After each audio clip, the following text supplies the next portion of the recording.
Hello, everybody. Welcome back to the Temple Owls Dynasty here, College Football 25. Excited to be back, and we are here in year 2. That's right. We completed everything in the offseason. We're now in the preseason of year 2, 2025.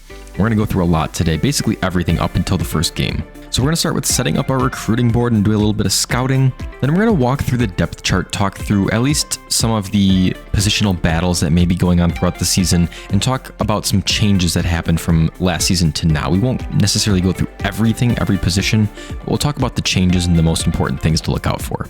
After that, we'll run through red shirts really quick, and then we will set up our schedule. I am planning to do a custom schedule, and we'll talk through that. And then finally, last 2 things, we will go through our goals for the season, kind of where we want to be at by the end of the season, and we will also go over changes to settings. So let's get into it. All right, so let's get into recruiting. The first thing I want to look at here is how many seniors we have, and it looks like we have 15 seniors this year. So I think we had like 12 last year. 15 this year isn't too bad. I'm actually surprised. I thought there would be more for some reason, but I see the class of 23 and 20 and then 25 freshmen. So you know, it's potential that in the future we have bigger classes leaving, but 15 isn't too bad. We have just 5 on offense, and 2 of those are Evan Simon and Forrest Brock. Seeing Douglas there, and we're going to talk about him later though, I think having him available, you know, he's around the same overall as the guys we're starting now. I think that's going to be huge going into next year. We do have 3 freshman quarterbacks on the roster, including Devan, who we just picked up, but we'll probably want to look to recruit 1 more at least. For running backs, we do have no seniors, but 2 juniors, including Joquez Smith. And we'll probably look to get at least 1, I would say, as well. Looking at receivers, we just have 7 on the roster. I really did want to get 1 last year. And now we have 2 seniors in John Adams and Zay Baines. And then 2 juniors, which are Collins, who we really haven't used much and probably won't use too much, and Xavier Irvin. So I think wide receiver is something we really want to target this year. Other than that, though, we have pretty solid depth on our line, and I feel pretty good about that. Tight ends, we do have the Clarks. They're both juniors, and Evert I guess that is a 74 overall freshman, so he's definitely going to slot in once those guys are gone. Sylvan as well at 65, I think could fit in just fine, so we probably don't need a tight end, but I wouldn't mind getting one. And looking at defense, we do have some areas we really need to address. Strong safety, number 1. We tried to do it last year. It didn't work well. We're expecting to move Devion Peel over to strong safety, and we'll talk about if we want to redshirt him or not this year, but he's most likely going to be strong safety, so we act like we have a freshman there. But with that in mind, we'll only have 1 on the roster, so we definitely want to target some this year. And then linebackers, we had a bunch leave, and we have a couple that are ready to leave next year. Eric Stewart's the big one. Santiago is only a junior. He's one of our highest rated players, which is good to see, but you know, we're definitely lacking in the linebacker department. At D tackle, we do have 3 seniors, but we just have such good depth, and they're all around like the mid 70s, which is great. So we definitely have good depth there. Probably don't have to target much there. And on special teams, we just signed Feeney, so we don't have to worry too much about that. And punter Atten is a junior. We may grab a punter, we'll see. So with that in mind, we're going to be looking at quarterbacks, running backs, and wide receivers, definitely focusing on wide receivers on offense in this class, and then linebackers and strong safety. Honestly, similar to last year, we didn't really get any strong safeties, so we'll want to focus hard on that if we can. So I'm going to go ahead and fill out the board. It's going to take a long time, and I don't want to do that all on camera, so I think I'm going to do that. We'll come back and we'll talk about it. And a couple things I want to mention actually quick before we get into that. We are still a 1.5 star team, you can see there. And the other thing I noticed was players at risk. Douglas, the quarterback, we haven't talked much about him yet, but he is a very high risk of transfer. So that may play into if we decide to start him or play him this year. That's something we'll have to consider, because if we lose him and then the seniors, then we're in trouble. All right, so the board is set up. We've got our hours placed in. Most of it's really just giving out scholarships. We give out 12. I thought about giving out more, but we just started there. Then we scouted a few guys. So let's look through the board. We've got 3 QBs on the board. All of them have been given scholarships. We've got Patrick Kinatukara. What a name. He's got a gem. He's the only 3-star. Actually, no, I'm sorry. They're all 3 stars. But he is a gem. We haven't scouted him quite yet. And then Rayshawn Tobin, we haven't scouted him either, but he is a scrambler. And Kevin Milliner, he is a bust, but he's got 96 throw power, 87 short accuracy, 83 mid accuracy, and 79 speed for a scrambler is pretty low, but 93 acceleration.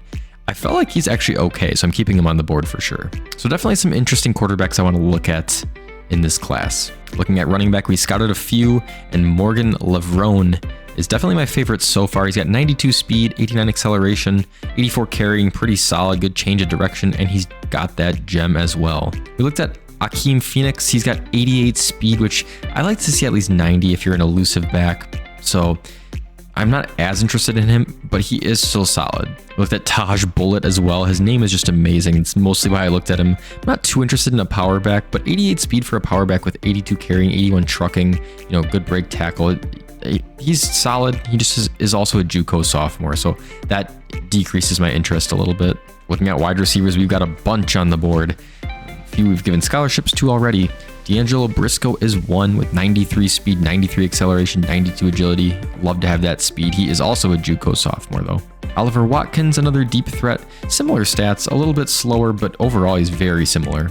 We did give a scholarship to Russ McClellan, have not scouted him yet, and at 4 stars, honestly, I may just not scout him because any 4 stars is going to walk into this team and be either a starter or a starter in year 2 or something like that. We added a ton of linebackers to the board, and I may adjust this moving forward. That's probably too many. I actually might do that this week, but Dylan Boyette, we found him. He's a gem. He's got just like overall solid stats. He's a run stopper, and he's got 82 pursuit, 82 speed, 82 strength, lots of 80s and mid 70s, so he's pretty solid, and I liked him. I gave him a scholarship.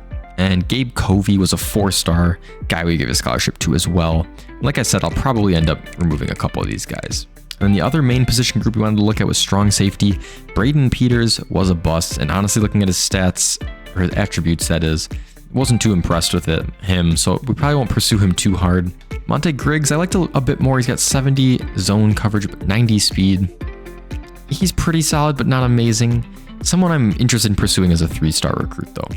And finally, we did add a punter. Quincy Talib is on our board, so we'll take a look at him. But that's going to be it for now for recruiting, really just getting things set up, and then we'll go from there once we go to next week.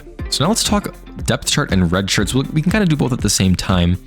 We've got 6 QBs on the roster, and this is one position group that we're really going to be looking at, because honestly, almost any of these guys could be a starter. Really, we're going to focus on these 3, but even these guys are close enough where you consider it. We're not going to consider it most likely this year, but for next year, these guys are all going to be in the mix.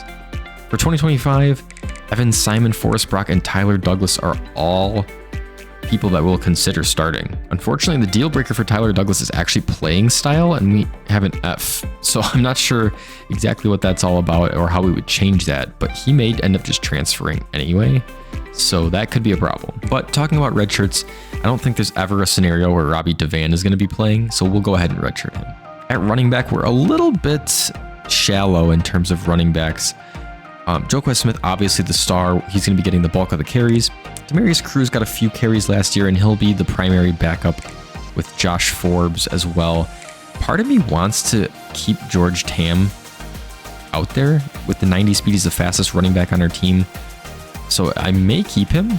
I may even see what his kick returns look like and put him as a kick returner. So I just pulled it up, and George Tam is actually our #1 overall kick returner, even better than Elias Collins, who had 2 kick returns last year. So we're definitely going to keep George Tam available to do kick returns, maybe even punt returns, but we may slot Xavier Irvin. We'll kind of see. But with that being said, it's exciting to have the true freshman available, and he probably won't get too many carries, but with that speed, I do want to keep him available on the roster. At wide receiver, the only option we have for redshirt is Xavier Irvin. He is most certainly not going to get redshirt as our potentially #1 or #2 option, so no redshirts at wide receiver. At tight end, we do have the option to redshirt freshman Terrence Sylvan. This one is interesting. I don't know if we need 4 tight ends, but if we get injuries, then it could be a problem. I think we're not going to redshirt him. I just think, I know there's really not that many injuries, but we may adjust that slider. And if there's just 1 or 2 injuries, then what are we going to do if we have 2 tight end sets? So I think we'll just hang on to him for now. So the entire left side of the line and center, there was no available players to redshirt. Garrett McTire is the right guard. We could redshirt him. Again, not a ton of depth here. At right tackle, we'll certainly redshirt some of these guys. I think we're going to leave McTire just because if Pruitt goes down, he would have to go in. And so at right tackle, we're most certainly going to redshirt Corbina Poe. He was one of the 1-star guys that we just took a shot at. I think Steve Davis, he was a 2-star recruit. We will redshirt him as well. And then Tony Fritz, I almost think we could redshirt him as well. It's a 69 overall, which is good enough to at least play, but I think we have enough depth here. Yeah, with 3 left tackles, one of them could slot over if we had an emergency. So let's go ahead and do that. Morgan Coffey is our only available end that can be redshirt, and we will most certainly do that. And then at D tackle, Garrett Ricci, I'm really excited about him. I feel like he'll be pretty solid. He came in at 67 overall. I think with all of these D tackles in front of him, we'll of course redshirt him. And then we've got left outside linebacker, Max Dugan. He's going to be starting day 1. You know, he's by far the best left outside linebacker, so he's certainly not getting redshirt. At middle linebacker, we've got Eric Stewart and Tyler Lipolo.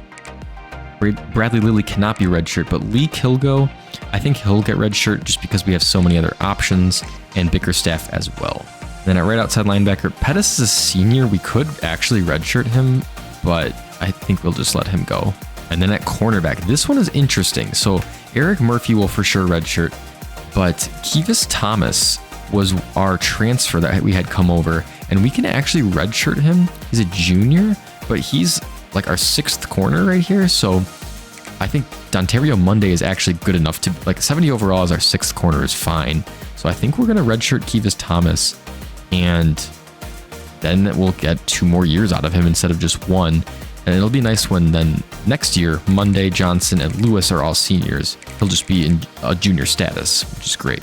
So at free safety, I'd like to redshirt Peel, but he's probably going to be our strong safety backup, so I'm not going to do it. And Fry, obviously, he's going to be playing. So that's pretty much it for redshirts. Let's hop over to the depth chart and we'll quick talk about some of the position battles that could be going on throughout the season and some of those roles like kick returner. So quarterback, we've already talked about it plenty, but Evan Simon is right now the highest overall quarterback.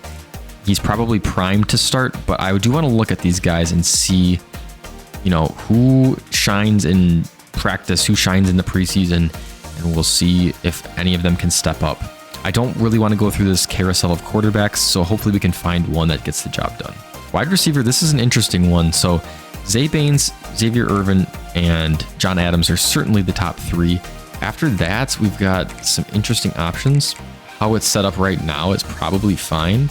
I mean, Collins and Johnson Fuller's catching are 68. That's just not good enough in my opinion. So I think Goodwin is pretty solidified in that 4th role. At D tackle, KJ Miles is our highest rated now with Demerick Morris. I feel like Alan Hay played a good amount last year, but all these guys are capable of coming in and doing a job. So honestly, what we might do is just set like defensive tackle auto subs. If you can do that, set it to where we'll rotate in more, so we just have a fresh guy in. And right now, Caton Suprenant is our starting right outside linebacker, but Max Dugan is there, just 1 overall behind. We'll see what we want to do. He's actually a power rusher, so we may end up having him play D-end at times, but our D-ends are pretty solid, so I don't know. We'll have to find a way to get Dugan in. At cornerback, I made 1 adjustment. Jalen Lewis is our number 1 cornerback. Jamel Johnson was in 4th, and he had such a good season last year. We're going to bump him up to 2nd. And then Sweeting, Cruz, and Benson following behind. Javier Morton will be starting again at free safety. We liked having him last year. He did a great job. And Lewis Fry will be our starting strong safety. And Devion Peel, we're slotting him in as the number 2 strong safety with Zach Sullivan, another free safety, as number 3 option. I think Devion Peel's skill set, we've talked about it, it kind of suits him as a strong safety, so if we need him, hopefully he can do the job. Talked about kick returners, it's going to be Tam and Collins this year, and we'll have Xavier Irvin do punt returns. He's got a little bit of an edge over Tam. Josh Forbes is our power back, but I think I'm just going to keep Joe Quest Smith, honestly, for those goal line looks. I kind of just want him in. I don't think Forbes is a guy I want touching the ball too much this year, maybe a little bit here and there, but I think Smith just belongs there. Adams will certainly be in the slot again. And we're going to start the season with Jalen Richards and Trey Thomas as our ends. I think they're pretty solid, so I'm glad to have them back. But that's pretty much it for our depth chart. Really, the main position group that we need to worry about is quarterbacks, and that's something we're going to have to talk about more. All right, so recruiting's done. We've looked at the depth chart. Let's get to our schedule. So we're opening up week 1 versus the team that took us down at the end of last season, North Texas. That'll be an interesting one. we're going to go ahead and change some of these non-conference games as well. But looking like we're closing out with some tough games again this season. Tulane again, UTSA with Memphis as our last game of the season. So one thing I want to do is make sure we have tough opponents in our non-conference games, at least some of them. I think to open the season, we want to have one easy game and then have some tough games.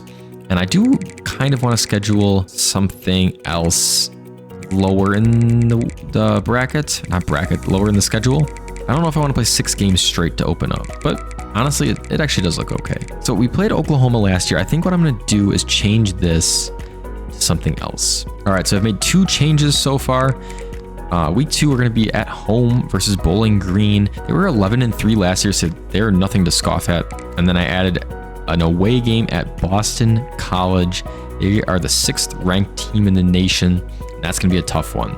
We also have a week 4 game at Georgia Tech and a week 5 game at Auburn. I think Georgia Tech is a little bit easier. Auburn is a tougher matchup probably for us. And I think I'll leave all those. The schedule seems tough enough. We've got some ranked opponents and some unranked opponents that are pretty solid, like North Texas, Auburn, even Tulane.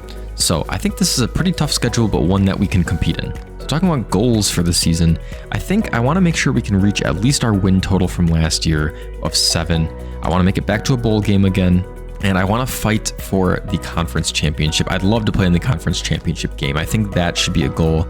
You know, we play some tough teams, including Memphis in conference, but I think we are capable of beating pretty much any team in the conference when we're playing at our best. And so I think that our goal is to make it to the conference finals and play in that championship game. All right, but with that all taken care of, let's talk about settings. There are some tweaks I want to take care of. Number 1, we're going to bump up quarter length to 9 minutes, and we're going to bump the accelerated minimum play clock time to 15. I think this way it makes quarters longer and then at least runs the clock down, which I feel like is realistic because most snaps you're not getting off with 30 seconds on the play clock. So this way, quarters will be longer. Hopefully stats will be a little bit more realistic. All right, and now it's going to be sliders. There are a few changes I do want to make, and I'm not going to try to do anything too crazy. It's stuff that we can adjust as we go as well, but I want to tweak a few things. The first thing I'm going to do is bump up user pass blocking by 2. I feel like there were just so many times where we couldn't even get routes down the field. I know our offensive line isn't the best, but I felt like it was a little bit too much. So we'll see how that goes. And in fact, we'll bump it up for the CPU as well. And one other thing I wanted to bump up was the pass defense reaction time. I want to match it CPU and user to 55. I just felt like there were some times where, I guess it's kind of weird because there's sometimes where the defense is just kind of watching it happen, but there's other times where they're jumping routes. So maybe we'll actually do 53 and see how that works. And then there is interceptions. This one I want to lower by quite a bit. I would say 35, maybe even lower. But let's start with 35 and see what happens. For the CPU, we'll lower it down to 40, or maybe even 35 for them as well. Let's keep it 35 for both. I think tackling has been all right since they've made the patch. So I'm okay with that. And then pass coverage, I'm gonna bump that up to 52 for both as well.